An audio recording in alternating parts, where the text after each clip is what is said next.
채널 스티밋입니다.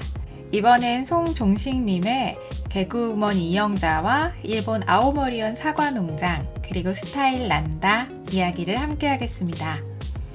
제가 알고 있는 분 중에는 본명을 쓰시는 유일한 스티머이시라서 늘 신기한 마음이었는데요. 허락을 안 받아서 이 얘기를 해도 될지 모르겠지만 예전엔 맑은 영혼, 착한 모임 같은 필명을 쓰실 때도 있으셨대요. 그러면서 튜닝의 끝은 순정이다 라는 말을 남기셨더라고요. 이름을 걸고 나니 책임감 있게 글을 쓸 수 있게 됐다고 하셨는데요. 그럼 종식님의 이야기 지금부터 시작합니다.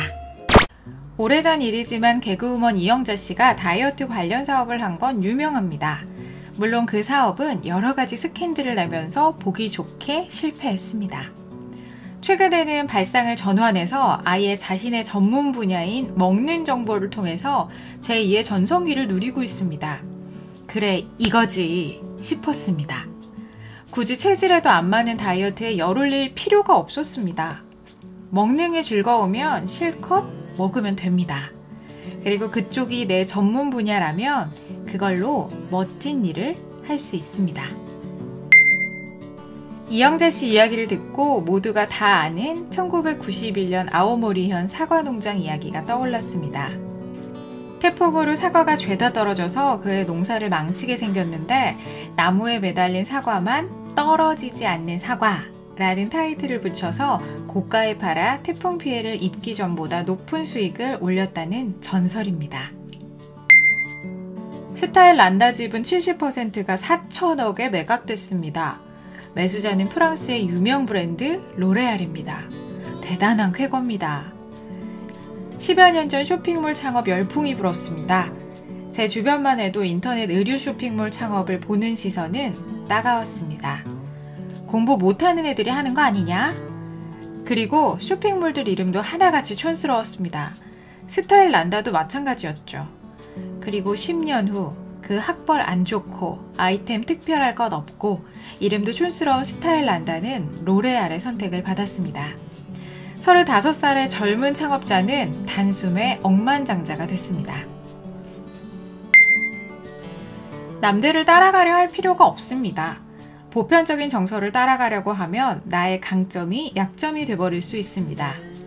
발상을 전환하고 남들과 같은 길을 가지 않을 자신이 있다면 남들이 약점이라고 말하는 내 기질도 완전히 장점으로 바꿔버릴 수 있습니다.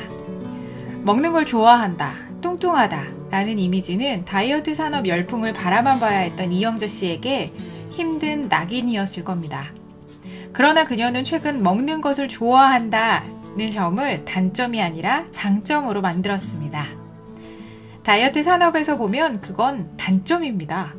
그러나 숨은 맛집을 찾거나 음식 정보를 원하는 사람들에게는 커다란 장점입니다. 태풍으로 떨어진 사과는 과감하게 버린 이야기도 마찬가지입니다. 안 떨어지고 나무에 매달려 있는 몇 개의 사과에 절대로 떨어지지 않는 사과라는 스토리텔링을 부여해 비싼 값에 팔아 이문을 남긴 사례. 이건 역시 남들이 생각하는 보편적인 정서를 거스르는 데서 시작한 기발한 아이디어입니다. 전화위복. 스타일 난다는 별다른 기술이 없었습니다. 누구나 아는 단순 쇼핑몰이었습니다. 창업자의 스펙도 좋지 않았습니다. 그래서 초기 투자를 전혀 못 받았습니다.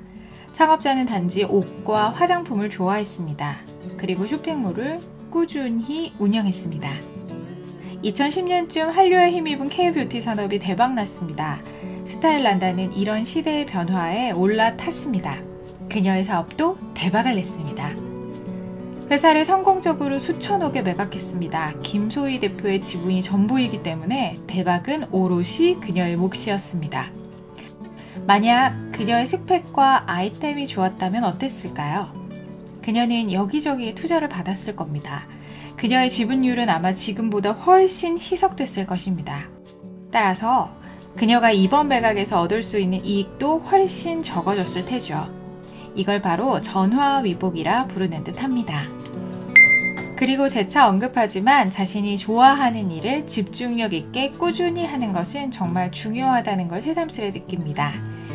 요즘은 이것저것 할 줄 아는 게 많아서 꽤 어려운 여러 가지 일을 하는 것보다 핫도그 만드는 것밖에 몰라서 핫도그 장사 하나에 집중하고 그 장사를 꾸준히 해내는 게 더 중요하지 않을까? 라는 생각을 부쩍 하고 있었던 터라 생각이 더욱 많아집니다. 핫도그는 예로 든 거지만 세상의 사소한 일이라도 집중적으로 꾸준히 하면 시간이 갈수록 위대한 일이 되는 것 같습니다.